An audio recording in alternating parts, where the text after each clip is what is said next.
Hello everyone, welcome back to my YouTube channel. तो आज मैं लाई हूँ आप सभी के लिए एक इम्पॉर्टेंट वीडियो जो आपके एग्ज़ाम के पॉइंट ऑफ व्यू से बहुत ही ज़्यादा इम्पॉर्टेंट होने वाली है। तो ये हम स्टार्ट करते हैं वीडियो। आपका जो कोड है वो है BPHET141 है, आपका फिजिक्स का थर्ड ईयर का कोड है। इसमें आपके इंपॉर्टेंट क्वेश्चन है, मैंने यूनिट भी मेंशन किया हुआ है, जिसमें नहीं किया वो आपको खुद से करना पड़ेगा। PYQs भी ऐड हैं। तो स्टार्ट करते हैं वीडियो विदाउट एनी डिले। तो क्वेश्चन नंबर 1 से स्टार्ट करते हैं। क्वेश्चन नंबर 1 है आपका, drive the relation E² = P² C² + M0 C² का होल स्क्वायर। ठीक है, आपको इसका अच्छे से इसको ड्राइव करना है। ठीक है, यानी कि डेरिवेशन लिखनी है। Question number 2, explain in your on word about characteristics of effect. Effect के आपको अपने ऑन वर्ड्स में लिखना है कि कैरेक्टरिस्टिक्स क्या हैं। ठीक है, नेक्स्ट क्वेश्चन पे चलते हैं। आप देख सकते हो यहाँ पर नेक्स्ट क्वेश्चन है आपका, जो पोस्टुलेट है बोर एटॉमिक मॉडल का। ठीक है, क्या क्या पोस्टुलेट है एटॉमिक मॉडल का जो बोर ने दिया था। ठीक है, रेडियस वगैरह। ठीक है, ये सारे आपको बताने हैं। ठीक, ये यूनिट 4 का पेज नंबर 29 में आपको मिल जाएंगे postulate of bore atomic model के। क्वेश्चन नंबर 4 है आपका, डेविसन गर्मर एक्सपेरिमेंट। ये आपको मिलेगा यूनिट 5 के पेज नंबर 52 में। आपको उसको अच्छे से बता देना एक्सपेरिमेंट उन्होंने कैसे किया था। ठीक है, उसके बाद आ जाते हैं हम नेक्स्ट पे। नेक्स्ट क्वेश्चन है आपका क्वेश्चन नंबर 5। क्वेश्चन नंबर 5 है आपका, determine the de Broglie wavelength of electron in a Bohr orbit. आपको बताना है डी ब्रॉगली वेवलेंथ को डिटरमाइन करना है। ठीक है, डी ब्रॉगली वेवलेंथ ऐसे होता है ना H/m। ठीक है, इस तरीके से आपका डी ब्रॉगली H/p भी होता है। ठीक है, mv मोमेंटम। ठीक है, मोमेंटम वगैरह भी होता है इसके अंदर। उसके बाद आपका चलते हैं नेक्स्ट क्वेश्चन। नेक्स्ट क्वेश्चन है 6, डिफाइन नॉर्मलाइज्ड वेव फंक्शन। आपको जो है डिफाइन करना है नॉर्मलाइज्ड वेव फंक्शन क्या है। ठीक है, इस तरीके से। उसके बाद क्वेश्चन नंबर 7 पे आ जाते हैं, explain all the acceptable solution of Schrodinger equation. आपको कितने सॉल्यूशन है एक्सेप्टेबल स्क्वायरडिंगर इक्वेशन के, वो लिखना। यूनिट नंबर 11 के पेज नंबर 54 पे आपको मिलेगा। ठीक है, अपने स्टडी मटेरियल से फाइंड करना है इसको। उसके बाद आपका ये इंपॉर्टेंट है, डिफाइन पेरिटी ऑपरेटर। ठीक है, उसके बाद क्वेश्चन नंबर 9 है, डिस्क्राइब एरनफेस्ट थ्योरम। आपका यूनिट 8 के पेज नंबर 159 है, ये 159 पे मिलेगा। ठीक है, 159। नेक्स्ट क्वेश्चन पे चलते हैं। आपका नेक्स्ट क्वेश्चन है question number 10, define reflection and transmission coefficient. आपको डिफाइन करना है रिफ्लेक्शन क्या है और ट्रांसमिशन कॉफिशिएंट क्या है। क्वेश्चन नंबर 11 है आपका, डिफाइन क्वांटम ट्यूनलिंग। आपका यूनिट 13 के पेज नंबर 66 में मिलेगा ये। ठीक है, नेक्स्ट क्वेश्चन है, with the help of diagram explain about scanning microscope को आपको, ठीक है, एक्सप्लेन करना है with the help of diagram. ठीक है, अब आपको लिखना है यहाँ पे, describe about alpha decay, beta decay and gamma decay. ठीक है, कैसे देगा। अल्फा डीके में क्या होता है, हीलियम 2 4 का एटम निकलता है। ठीक है, बीटा डीके में क्या होता है 2 + 1, और ऊपर की जो आपका एटॉमिक मास है वो सेम रहता है। ठीक है, एटॉमिक मास जैसे किसी में भी सबसे पहले जो होगा ना, अगर कोई भी आपके पास ऐसा एटम है, ठीक है, और उस ये एक्स से डिनोट कर रहे हैं और यहाँ पे आपका जेड है और यहाँ पे ए है। ठीक है, यानी कि एटॉमिक नंबर, एटॉमिक मास। ठीक है, जब हम अल्फा डीके करते हैं यानी कि, तो अल्फा डीके में क्या होता है, यहाँ पे जो Z-2 और Z4, ठीक है, इस तरीके से अल्फा डीके होता है। और बीटा डीके में क्या होता है, यहाँ पे Z-1 होता है बीटा प्लस डीके में, और Z+1 होता है आपका, और ये सेम रहता है। ठीक है, यहाँ पे कोई चेंज नहीं आता आपके ए में। ठीक है, और गामा डीके में जो होता है ना आपका पूरा सेम रहता है, ऐसे डीके हो जाता है आपका, ये Z सेम रहेगा, ए सेम रहेगा। ठीक है, इस तरीके से डीके होती हैं। ठीक है, डिस्क्राइब करना है आपको और इनके प्रॉपर्टीज़ भी लिख देना साथ में। ठीक है, इंपॉर्टेंट है तो अच्छे से इसको पढ़ के चले जाना। नेक्स्ट क्वेश्चन नंबर 14 पर आपको क्या करना है, explain whether the again function of following Hamiltonian for a particle of mass m दिया हुआ है यहाँ पे, और ये डिफाइन पेरिटी को आपको डिफाइन करना है। H = P² / 2m + ½ alpha x²। ये यूनिट 12 के टर्मिनल क्वेश्चन नंबर 1 का है। ठीक है, टर्मिनल क्वेश्चन नंबर 1 है, वहाँ जाके आप देखना और फिर इसको अच्छे से, उसमें आंसर भी मिलेगा आपको। ठीक है, यूनिट 12 के टर्मिनल क्वेश्चन नंबर 1, ये 1 है। ठीक है, वहाँ पे आप जाके इसको देख लेना। क्वेश्चन नंबर 15 पे आ जाते हैं। क्वेश्चन नंबर 15 है आपका, draw the schematic diagram for a nuclear fission reactor, right it's general feature. आपको पहले तो डायग्राम बनाने किसका, न्यूक्लियर फिजन रिएक्टर का, उसके बाद उसके जनरल फीचर्स लिखने हैं और रोल भी लिखना है कि ब्रीडर रिएक्शन में क्या रोल है। ठीक है, आपका यूनिट 15 के पेज नंबर 68 में इसका आंसर मिलेगा। नेक्स्ट क्वेश्चन चलते हैं क्वेश्चन नंबर 16 पे। 16 आपका write down the wave function for the first excited state of a particle. आपको वेव फंक्शन लिखना है किसका, फर्स्ट एक्साइटेड स्टेट का, ठीक है, in one dimensional box of length L दिया हुआ है और आपको कैलकुलेट करनी है स्टेट, ठीक है, ये जो है x and P x. Unit 9 page number 14 में आपको मिलेगा, ठीक है। प्रूफ करना है आपको नेक्स्ट क्वेश्चन में, ये V x is equals to V x dash plus V upon 1 plus V x dash V upon C square. Unit 1 in unit 2 के पेज नंबर 54 पे आपको मिलेगा, ठीक है, ये क्या है 54। नेक्स्ट क्वेश्चन पे चलते हैं क्वेश्चन नंबर 18। क्वेश्चन नंबर 18 में आपको क्या करना है, ड्राइव करना है mass energy equivalence for relativistic dynamic. Unit 3 के पेज नंबर 82 में आपको इसका आंसर मिल जाएगा। नेक्स्ट क्वेश्चन पे चलते हैं क्वेश्चन नंबर 19 आपका क्या है, explain the property of black body radiation. आपको ब्लैक बॉडी रेडिएशन की प्रॉपर्टी लिखनी है, आपका यूनिट 4 के पेज नंबर 11 में आपको मिलेगा। क्वेश्चन नंबर 20 आपका शॉर्ट नोट लिखना है कैम्पटन इफेक्ट पे, unit 4 page number 25। Next question है क्वेश्चन नंबर 21। आपको क्या करना है, डी ब्रोगली वेवलेंथ को कैलकुलेट करना है, ठीक है, डी ब्रोगली वेवलेंथ को कैलकुलेट करना है ऑफ अ प्रोटॉन के लिए और अल्फा पार्टिकल के लिए, ठीक है। और काइनेटिक एनर्जी दे रखी है, यानी कि काइनेटिक एनर्जी आपको दी हुई है 4.0 किलो के इलेक्ट्रॉन वोल्ट, ठीक है। मास जो दिया हुआ है अल्फा पार्टिकल का, ये मास है। अब आपको क्या करना है, डी ब्रोगली वेवलेंथ को कैलकुलेट करना है, ठीक है। नेक्स्ट पे चलते हैं क्वेश्चन नंबर 22। क्वेश्चन नंबर 22 है आपका describe about the single slit diffraction experiment. आपको सिंगल स्लिट डिफ्रैक्शन एक्सपेरिमेंट को लिखना है, यूनिट 6 के पेज नंबर 78 पे आपको इसका आंसर मिल जाएगा। क्वेश्चन नंबर 23 पे आपको क्या लिखना है, again value and again function पे शॉर्ट नोट लिखना है, यूनिट 8 पेज नंबर 154 पे मिलेगा। उसके बाद आपको लिखना है, नेक्स्ट क्वेश्चन है 24, डिफाइन करना है क्वांटम डॉट क्या है, यूनिट 9 के पेज नंबर 24 पे मिलेगा क्वांटम डॉट। 25 है आपका short note on fusion reactor. आपको फ्यूजन रिएक्टर पे शॉर्ट नोट लिखना है, unit 15 page number 71।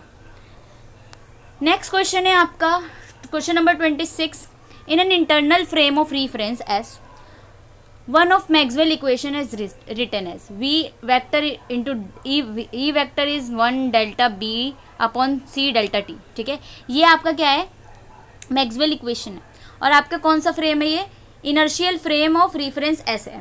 Right the equation another. अब आपको ये लिखा हुआ है कि एस फ्रेम पे ऐसा दिया हुआ है, फिर आपको अनदर इनर्शियल फ्रेम पे लिखना है, वो आपका एस डैश मान लिया है, ठीक है। Moving uniformly with respect to S, और ये किससे मूव कर रहा है, यूनिफॉर्मली एस के रिस्पेक्ट में, ठीक है। फिर उसके बाद आपको स्पेशल रिलेटिविटी के पोस्टुलेट भी लिखने हैं और उसको एक्सप्लेन करना है, ठीक है। तो पहला एस के रेफरेंस में दिया तो आपको क्या लिखना है, एस डैश के रेफरेंस में लिखना है, ठीक है, मैक्सवेल जो भी इक्वेशन है। उसके बाद क्वेश्चन नंबर 27 पे आ जाते हैं, उसका ए पार्ट है, the length of scale is measured to be 1 metre. आपको in the frame S frame में एक लेंथ दिया हुआ है स्केल का, जिसका है 1 metre, in which is at rest, ठीक है, और ये रेस्ट पे। What is its length is measure by an observer moving at the speed of, हम देखो जब रेस्ट पे था तो उसका 1 मीटर लेंथ था, तो आपको क्या करना है, उसका लेंथ जब निकालना है जब आपका ऑब्जर्वर मूव कर रहा है, उसकी स्पीड इतनी दी हुई है with respect to frame S के रिस्पेक्ट में आपका ऑब्जर्वर मूव कर रहा है, ठीक है, ऑब्जर्वर मूव कर रहा है और स्पीड भी उसकी दी हुई है, ठीक है, स्पीड कितनी दी हुई है 0.8 दी हुई है, तो आपको उसकी लेंथ निकालनी है, ठीक है। नेक्स्ट क्वेश्चन है आपका बी पार्ट है इसका, देखो the average life time of N excited atom is, देखो एवरेज लाइफ टाइम दे रखी है ये, calculate minimum uncertainty in the energy of emitted photon. आपको क्या निकालना है, मिनिमम अनसर्टेनिटी निकालना है, ठीक है। नेक्स्ट है आपका सी पार्ट इसका, calculate average energy of a Planck oscillator. आपको एवरेज एनर्जी निकालना है, जिसमें क्या हुआ है, एच न्यू 0.220 kBT दिया हुआ एट टेम्परेचर टी पे। आपको क्या निकालना है, average energy of a Planck oscillator. D है explain why wavelength of light emitted by quantum dot change with the size of a dot. जब आपकी इसमें ये बताना है कि क्यों जब वेवलेंथ होती है लाइट की, जब वेवलेंथ लाइट एमिट करती है क्वांटम डॉट से, तो उसका साइज ऑफ द डॉट कैसे चेंज होता है, ठीक है। नेक्स्ट क्वेश्चन है आपका इसका E part, explain multiplication factor. आपको मल्टीप्लिकेशन फैक्टर क्या होता है उसको बताना है, and when is reactor set to be critical, जब रिएक्टर आपका क्या हो, क्रिटिकल हो, ठीक है, तब बताना है। नेक्स्ट पे चलते हैं क्वेश्चन नंबर 28, इसमें भी पार्ट है। क्वेश्चन नंबर 28 का ए पार्ट है, an object move with the uniform velocity. एक ऑब्जेक्ट जो है वो मूव कर रहा है वेलोसिटी से, उसका वेलोसिटी जो है वी वेक्टर है, ठीक है। वी वेक्टर में V x V y V z तीनों डायरेक्शन में with respect to the inertial frame S के इनर्शियल फ्रेम में चल रहा है, यानी कि आपका जो ऑब्जेक्ट है वो वेलोसिटी से मूव कर रहा है वी वेक्टर और किसके रिस्पेक्ट में, inertial frame S which is at rest, जो कि अभी क्या है, रेस्ट पर है, ठीक है, पहले रेस्ट पे है। फिर आपको क्या लिखना है, नेक्स्ट पे चलो, ऐसे आप कर सकते हो, ठीक है। उसके बाद क्या करना है next, derive the expression for the velocity of object. आपको वेलोसिटी ऑफ ऑब्जेक्ट अब एक्सप्रेशन लिखना है to the inertial frame S which is moving with a constant speed V in the positive x direction with respect to S. देखो same question जो पहले आया था ना, वहाँ पे लेंथ निकालनी थी, पहले रेस्ट पे था, ठीक है, इनर्शियल फ्रेम, फिर जो न्यू वाला फ्रेम है विद रिस्पेक्ट टू एस, उसमें क्या लिखना है, ऑब्जेक्ट अब इस बार मूव कर रहा है, ठीक है, मूव कर रहा है कॉन्स्टेंट स्पीड से और पॉजिटिव डायरेक्शन में, ठीक है, इस तरीके से ये क्वेश्चन आएंगे, ठीक है। देखो वैल्यू चेंज हो सकती है पर कॉन्सेप्ट आप पढ़ोगे तो वो बिल्कुल सेम आ जाएगा, ठीक है। नेक्स्ट पे चलते हैं, light take 4.8 year to travel from a star to the earth. अब लाइट जो है ना 4.8 ईयर ले रही है स्टार से अर्थ तक आने के लिए, ठीक है, जो लाइट आ रही है कहाँ से, स्टार से अर्थ तक आने के लिए जो लाइट आ रही है, ठीक है। If an astronaut travel from earth, अब जब एक एस्ट्रोनॉट अगर ट्रेवल कर रहा है अर्थ से टू दिस स्टार, ठीक है, इस स्टार पर जाके स्पीड उसका है 0.80, how long would it take, कितना टाइम लगेगा according to the astronaut clock to reach there, ठीक है, वहाँ तक पहुँचने के लिए कितना टाइम लगेगा, ठीक है, ये आपको निकालना है। उसके सी पार्ट पे चलते, कैलकुलेट लीनियर मोमेंटम और टोटल एनर्जी जो है and kinetic energy of a proton travelling with a speed of 0.6 है, टोटल एनर्जी और काइनेटिक एनर्जी, ठीक है, that in its rest energy is 938 mega electron volt. आपको लीनियर मोमेंटम निकालना है, ठीक है। नेक्स्ट है इसका डी पार्ट। डी पार्ट पे चलते हैं, define Hermitian operator, show that Hermitian operator have real again value. आपको इसका रियल ईगन वैल्यू बताना है कैसे ये शो करती है, ठीक है, और इसको पहले डिफाइन कर देना। नेक्स्ट ई पार्ट है, चलते हैं इस पे, use the uncertainty principle to estimate approximately size of an atom. तो आपको अनसर्टेनिटी प्रिंसिपल को यूज करते बताना है कि साइज ऑफ द एटम कितना है, ठीक है। क्वेश्चन नंबर 29 पे आ जाते हैं, the wave function of a particle is given by, आपको वेव फंक्शन दिया हुआ है इतना इतना है पार्टिकल का, is this function is normalised. पहले मैंने बताया था ना नॉर्मलाइज फंक्शन क्या होता है, वो आप पढ़ लेना पहले, वहाँ से ये क्वेश्चन भी निकल जाएगा।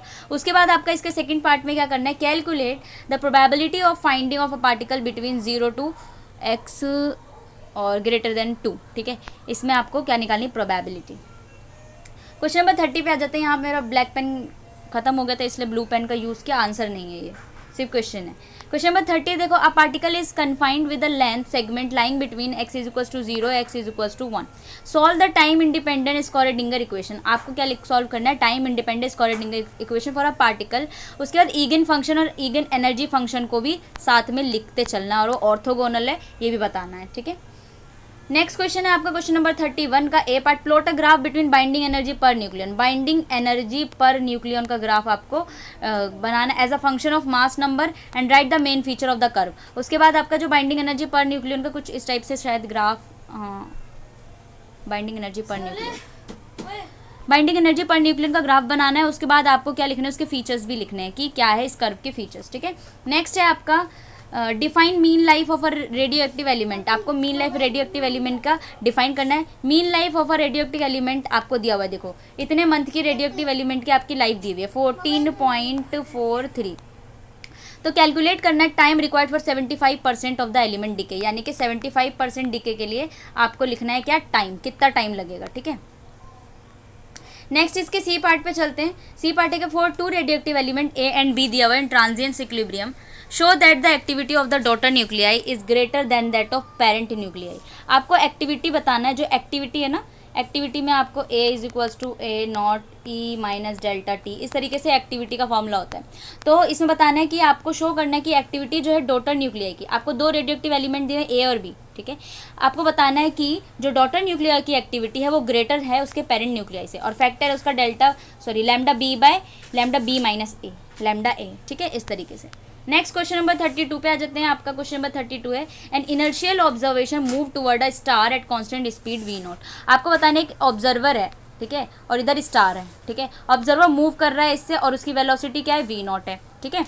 Another inertial observer move away from the star, और दूसरी बात है कि एक और इनर्शियल फ्रेम है, उससे जो होता है ऑब्जर्वर दूर जा रहा है, ठीक है, ऑब्जर्वर क्या जा रहा है, दूर जा रहा है, ऐसे जा रहा है, ठीक है, अवे जा रहा है सेम स्पीड से, यानी कि इसकी स्पीड भी वी नॉट है।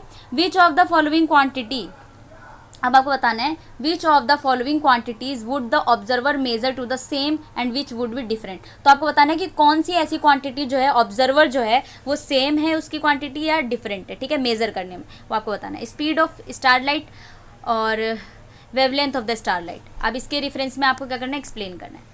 नाउ क्वेश्चन नंबर 33 पे आ जाते हैं। Star emit a blue line of wavelength 450 nanometre. एक स्टार है, उसने एक ब्लू लाइन ऑफ वेवलेंथ निकाला। वेवलेंथ इसकी कितनी दे रखी है, 450 नैनोमीटर की वेवलेंथ दी हुई है, ठीक है। Suppose the same line has a wavelength of, एक फिर बताओ सेम लाइन की एक वेवलेंथ आपको 650 नैनोमीटर की आ गई अर्थ पर। व्हाट इज़ द रीडिंग, ये क्या रीडिंग है, ठीक है, स्पीड ऑफ द स्टार, ठीक है, रिसीविंग होना चाहिए था ये, स्पीड ऑफ द स्टार, आपको स्पीड ऑफ द स्टार निकालना है, ठीक है। दोनों वेवलेंथ सेम लाइन से आ रही है। नाउ क्वेश्चन नंबर 34 पे आ जाते हैं। क्वेश्चन नंबर 34 का ए है, हाफ लाइफ ऑफ Zn, आपका हाफ लाइफ है 71 पे होता है, 2.4 मिनट है। यानी कि जिंक की जो हाफ लाइफ दे रखी है आपको, टी हाफ कहते हैं ना, टी हाफ लाइफ जो है यहाँ पे दे रखी है वो है 2.4 मिनट की, ठीक है। If 100 gram of Zn was present at the beginning of decay, आपको बताने जब अगर क्या हुआ कि 100 ग्राम ऑफ जिंक प्रेजेंट था आपके बिगिनिंग में, जब डिके हुआ उस टाइम में, तो how much zinc would be left, आपको बताना है कि कितने जिंक बचा है, कितना लेफ्ट बचा आफ्टर 9.6 मिनट के बाद, ठीक है। नेक्स्ट है बी पार्ट इसका, what is mean by secular equilibrium, क्या होती है। Uranium mineral in which secular equilibrium is obtained contain 1 atom of radium for every 2.5 × 10⁻⁶ atom of uranium. If the half life of radium, यहाँ पे radium के दिए हुए half life 1620 years, then calculate the half life of uranium. तो यहाँ पे half life दिया हुआ है आपका रेडियम का। तो आपका ये क्वेश्चन था, ये हो गया आपका बी पार्ट, आप देख लेना बी पार्ट। यहाँ पे आपको हाफ लाइफ निकालनी थी यूरेनियम के। नेक्स्ट यहाँ पे जो है क्वेश्चन नंबर 35, क्वेश्चन नंबर 35 में क्या करना है, minimum uncertainty in the position of proton if it's measurement velocity इतनी दी हुई। तो आपको देखो कैलकुलेट करना है क्या, अनसर्टेनिटी, ठीक है, यानी कि पोजीशन, ये पोजीशन वाला कैलकुलेट करना है। और यहाँ पे जो आपका वेलोसिटी दी हुई है वो दी हुई है 0.2 × 10⁻³ मीटर, ठीक है। फिर आपको पोजीशन निकालना है, ठीक है, अनसर्टेनिटी के अकॉर्डिंग। इस तरीके से आप इसे कर सकते हो, ठीक है। तो यहाँ पे आपके पास थे पूरे 35 क्वेश्चन, ठीक है, 35 क्वेश्चन थे, आपको एक एक सॉल्व करना है, अच्छे से सॉल्व करना है। और PYQs भी मैंने यहाँ पे ऐड किया हुआ है, ठीक है। और इम्पॉर्टेंट जितना भी है मैंने सब ऐड कर दिया है। और आप अच्छे से इसको प्रिपेयर कर लेना अपने एग्ज़ाम के लिए, जब भी आपका एग्ज़ाम, और अपने कोड जो भी आप मेंशन करो मुझे कमेंट में, तो डेट के साथ करना, ताकि मैं आपके एग्ज़ाम से पहले अपलोड कर दूं, एग्ज़ाम के बाद कर दूंगी तो फिर बेकार हो जाएगा वो। इसलिए मैं हमेशा बोलती हूँ कि आप अगर कोई भी कोड चाहते हो तो उसको डेट के साथ ही मेंशन करो, ताकि मैं उसके लिए जल्दी से लाऊँ। अभी केमिस्ट्री का एग्ज़ाम आने वाला है, तो मैं उसके लिए लाने वाली हूँ केमिस्ट्री 141, 149 और 147, ठीक है। इन तीनों के बाद अगर और भी चाहिए, इसके अलावा कुछ भी बचता है, क्योंकि मैं लिख लेती हूँ जो भी आप कमेंट करते हो, ताकि मैं भूलूँ ना, और मैं सबके कमेंट का रिप्लाई देती हूँ, ठीक है। तो कमेंट करो अच्छे मतलब अच्छे ऐसे कमेंट जो आपको चाहिए, ठीक है। उस तरीके से आप मुझे कर सकते हो, कमेंट में मुझे बता देना। और अगर आपको बिल्कुल वन शॉट चाहिए, कल मैं एक वन शॉट लेकर आई हूँ जूलॉजी का, ठीक है। अगर उस टाइप का वन शॉट चाहिए तो आप मुझे कमेंट में बता देना, ठीक है। तो मैं उस टाइप से आपके लिए और भी वन शॉट लेके आ जाऊँगी, जो आप ईजिली, मतलब एक दिन में आप उसको ना देख लेना, 1 घंटे तक तो होगा कम से कम, ठीक है, क्योंकि पूरी बुक पढ़ना इतना आसान तो है नहीं, ठीक है ना। तो इसीलिए 1 घंटे मान के चलो, एक वन शॉट आप रिवाइज कर लेना, एग्जाम में जाने से पहले उस वीडियो को देख लेना और अच्छे से प्रिपेयर कर लेना, ठीक है। तो आज के लिए इतना ही, मिलते हैं नेक्स्ट वीडियो में। एंड ध्यान तो रखना ही है आपको अपना, लेकिन एग्ज़ाम का ज़्यादा ध्यान रखो, ठीक है। तो हेल्थ का भी ध्यान रखना है और स्ट्रेस नहीं लेना है, क्योंकि आपके एग्ज़ाम में अच्छे मार्क्स आएंगे और पास तो हो ही जाओगे आप, ठीक है, यहाँ की वीडियो देखकर। तो सॉल्व कीजिए ये, बाकी मिलते हैं नेक्स्ट वीडियो में। Stay tune with this channel, like share and subscribe, और सब्सक्राइब करना बिल्कुल नहीं भूलना, और शेयर कर दो अपने जूनियर्स को भी, ठीक है। एंड मिलते हैं नेक्स्ट वीडियो में, बाय बाय।